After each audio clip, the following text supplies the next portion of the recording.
Bem-vindos. Sabe aquele momento em qualquer projeto? Pode ser uma obra, um software, tanto faz. Aquele momento em que o plano, que está lindo no papel, dá de cara com o mundo real. A gente vai falar sobre o que acontece depois desse choque.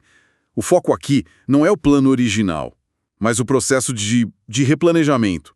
Como é que se ajusta a rota de um jeito inteligente, sem que o recalcular vire só um botão que a gente aperta no desespero? E olha, o material que a gente tem para hoje é bem denso, é quase um manual de operações. Temos um procedimento formal de 14 passos para monitorar e controlar tudo, bem na linha do ciclo PDCA, sabe? Temos também um guia que entra no detalhe de como uma ferramenta profissional, o Spider Project, lida com a parte mais crítica dessa análise. E para fechar, um infográfico que amarra isso tudo de um jeito bem visual. A nossa missão hoje é mergulhar no coração desse processo, especificamente nos passos de 6 a 10. Como é que se pega a informação bruta que vem do campo, a famosa medição, e transforma isso numa decisão estratégica? A gente vai dissecar as fases de checagem e ação, que é onde a teoria vira prática, né? E esse ponto é fundamental. Esses passos são a encruzilhada onde a governança do projeto encontra a técnica pura.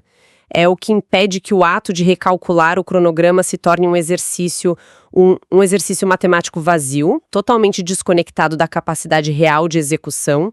É o que separa o profissional do amador, que uma das fontes até brinca que é o recalcular por esporte, sabe? O cara que fica apertando o botão do cronograma sem entender o que está fazendo no mundo real. Ok, vamos analisar isso então. A primeira parte, os passos 6 e 7 do procedimento, coletar informações do campo e consolidar as informações, parece bem direta, né? Pega o dado, joga no sistema. Mas o material dá a entender que tem uma disciplina quase militar por trás disso. O que significa consolidar na prática, além de só juntar os dados? Consolidar é o momento do acerto de contas. É quando você coloca o plano e a realidade frente a frente, de forma oficial. E aqui uma das fontes faz uma distinção que é a base de tudo, sabe? Uma coisa é a linha de base, o plano original, a foto que foi tirada no dia 1 e que é quase sagrada. Outra coisa é o plano aprovado, que é o cronograma vivo que está rodando agora. A consolidação não mexe na linha de base. Ela atualiza esse plano vivo com os fatos. É o passo 8 do procedimento. Consolidar formalmente o relatório de medições. É dizer, ok, o que aconteceu até ontem foi isso. Agora, como o futuro fica a partir daqui? Entendi. Mas aí entra um problema clássico. O dado que vem do campo nem sempre é confiável. Vem com erro, é preliminar. Como se garante que só a informação limpa entre nessa análise e não contamine o futuro do projeto? Ótima pergunta. E é aí que a governança se mostra na prática. As fontes descrevem como a ferramenta lida com isso de um jeito bem inteligente. Pensa na cozinha de um restaurante de luxo. Os ingredientes chegam do fornecedor e não vão direto para a panela, né? Certo. Eles vão para uma área de recebimento, onde o chefe confere a qualidade, vê se o tomate está bom, se a carne está no padrão. Essa área de recebimento é o que a ferramenta chama de Performance Input. É uma sala de espera para os dados. Uma espécie de quarentena para os dados, então. Exatamente. O pessoal do campo reporta o avanço e ele cai nessa Performance Input. Fica lá, esperando a equipe de planejamento validar. Tipo, essa informação faz sentido, bate com o que a gente esperava, tá completa. Só depois que o chefe do planejamento dá o ok, esse dado é movido para o estoque principal, que a ferramenta chama de Performance Archive. A partir daí, ele se torna parte do histórico oficial e imutável do projeto. Essa barreira impede que um ingrediente estragado, um dado ruim, contamine o prato final, que é o teu novo cronograma. Espera um pouco, um sistema de 2 tabelas, sala de espera, validação. Isso soa burocrático. Na vida real, o gerente de campo, com obra pegando fogo, não fica pressionando para pular essa etapa e resolver logo. Qual é a briga que acontece nesse ponto do processo? A briga é constante. É a tensão clássica entre agilidade e governança. O gerente de campo quer a resposta para ontem e a pressão é enorme. Mas o que o material defende é que ceder a essa pressão e usar dados não validados é o começo do fim. É como cozinhar sem saber se o sal é açúcar, sabe? O resultado vai ser desastroso. A ferramenta cria essa trava justamente para forçar a disciplina. E a parte financeira está diretamente amarrada nisso.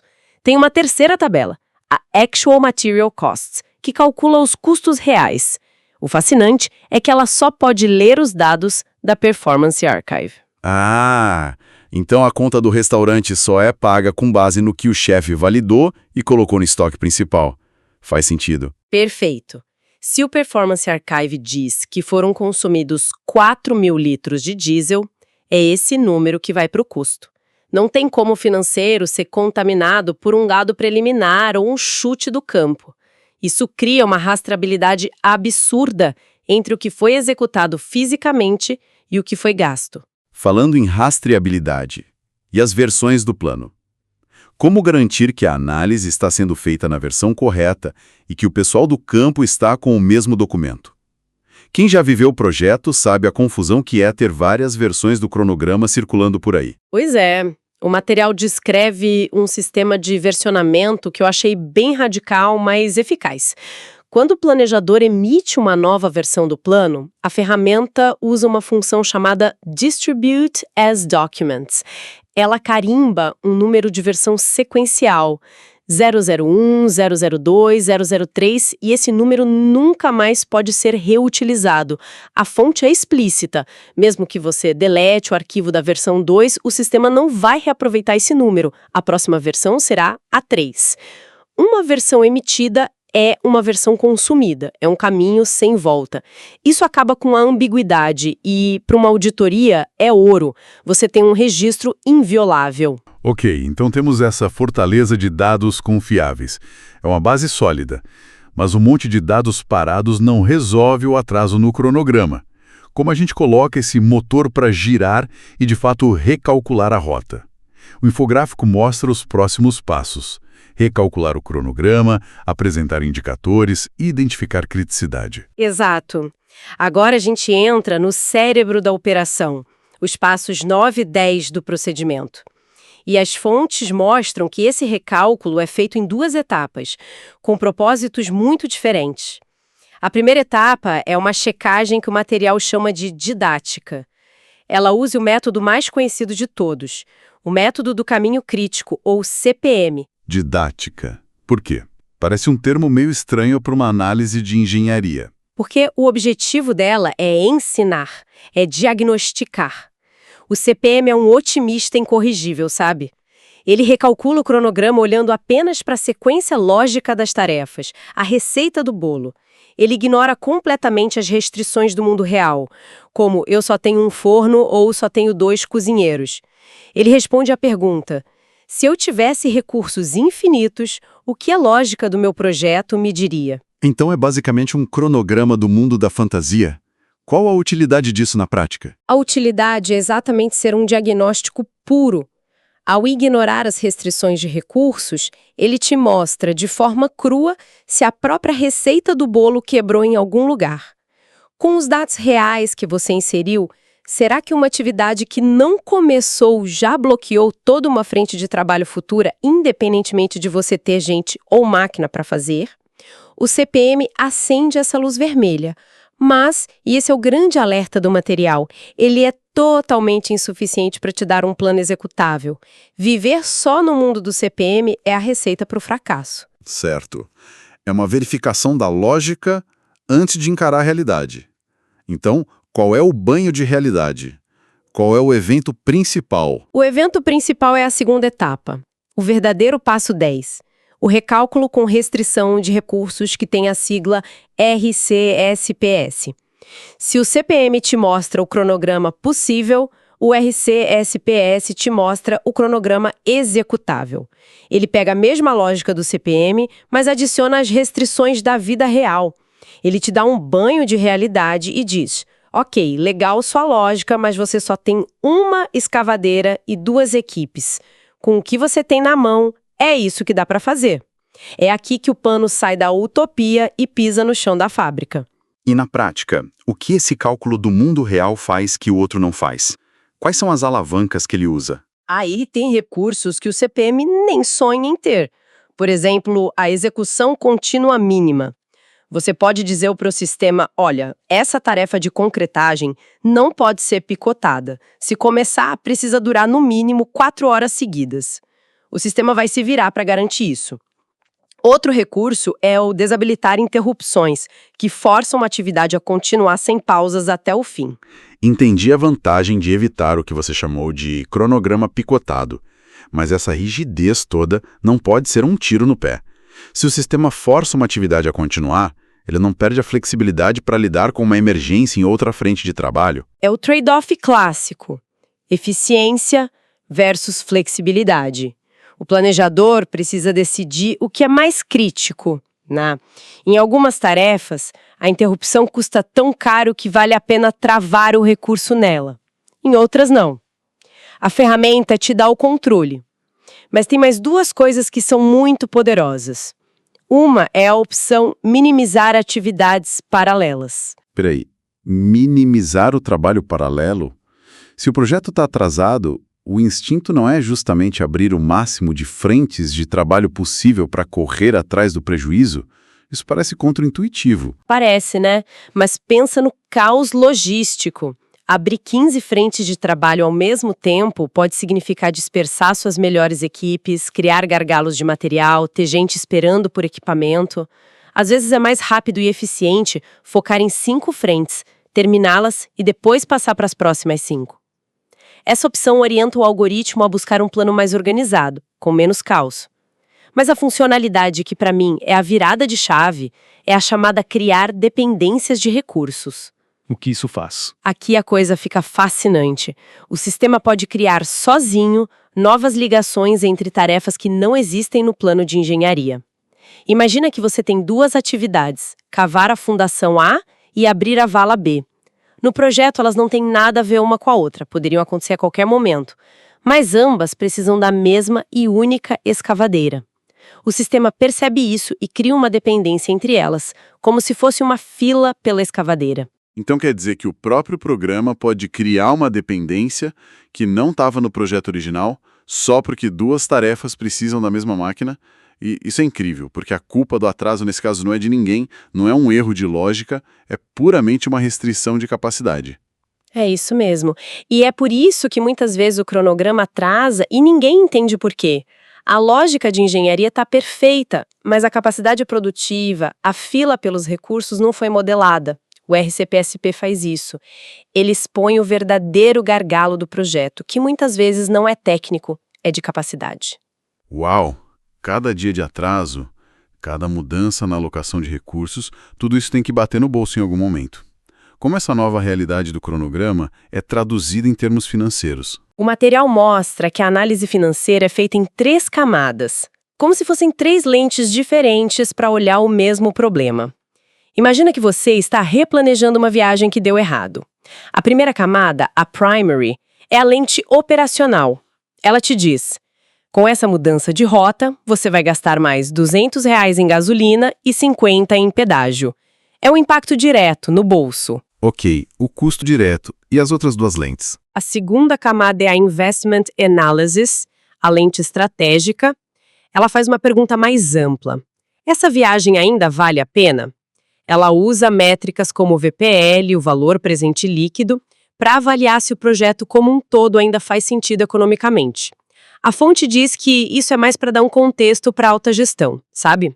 A terceira e última camada é o Payment Schedule, a lente contratual. Essa é o seu extrato do cartão de crédito. Ela diz: ok, com o novo plano, a diária do hotel vence na 4ª e a conta do aluguel do carro na 6ª. Ela conecta o plano à realidade de quando o dinheiro precisa sair. Ok, vamos descompactar isso. Depois de toda essa análise de lógica, de capacidade, de dinheiro, o que sai do outro lado? Não pode ser só um novo arquivo de cronograma enviado por e-mail, né? O infográfico fala em chancelar e emitir nova versão e menciona um pacote mínimo de entregas. Esse é o arremate final e é crucial.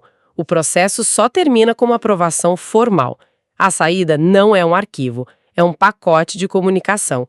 O objetivo é que todo mundo entenda não apenas o que mudou, mas por que mudou. As fontes listam 8 itens essenciais nesse pacote. 8 itens. Parece bastante coisa.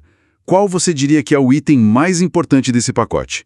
Aquele que, se faltar, todo o resto perde o valor. Sem dúvida nenhuma, o termo de compromisso. Porque sem ele, o resto é só papel. O cronograma pode ser tecnicamente perfeito, os indicadores podem ser lindos, mas se as pessoas-chave do projeto não se comprometerem formalmente com um novo plano, ele já nasce morto. Esse termo é o documento que diz: nós, fulano, ciclano e beltrano, entendemos por que o plano mudou, concordamos com as ações e estamos todos remando na mesma direção a partir de agora. Sem esse acordo, a análise vira só um relatório acadêmico. Faz todo sentido. E quais são os outros itens que dão suporte a esse compromisso? Os outros 7 constroem a narrativa, sabe? Você tem as premissas reavaliadas, o que mudou no cenário, as ações de recuperação, o que vamos fazer a respeito, a nova versão do cronograma em si, um quadro de indicadores com tendências estamos melhorando ou piorando, a lista de pontos críticos, onde precisamos focar, a linha de base vigente e, claro, os marcos contratuais reavaliados. Juntos, eles contam a história completa da mudança. Que jornada! A gente saiu de um dado bruto, potencialmente sujo, que veio do campo, passou por uma cozinha de validação, rodou uma análise em 2 etapas, uma no mundo ideal e outra no mundo real, conectou isso com um impacto financeiro e terminou com um pacote completo, que não é só um plano, mas um pacto entre a equipe. Exatamente essa transformação. A ideia central que as fontes trazem é que controle de projeto maduro não é sobre tecnologia, é sobre disciplina. É um processo com regras claras que usa a tecnologia para refletir as restrições do mundo real, não para criar fantasias.